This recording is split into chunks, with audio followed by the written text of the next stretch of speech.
আমাদের ছেলে এটা দিয়ে পাপড় আর এটা হচ্ছে কি একটু পুদিনা পাতার চাটনি। হ্যাঁ, আমাদের ওয়েলকাম ডিনার করতে এখানে একটা বাংলাদেশি, থাই, ইন্ডিয়ান ফুড আছে এই হোটেলে।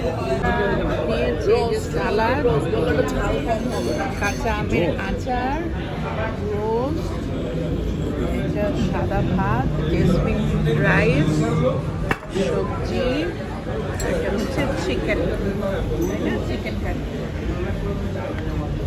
ডিম ভাজি দিচ্ছিলাম।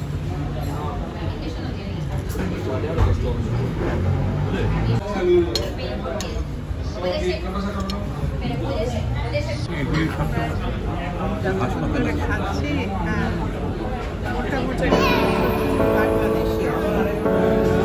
বাংলাদেশি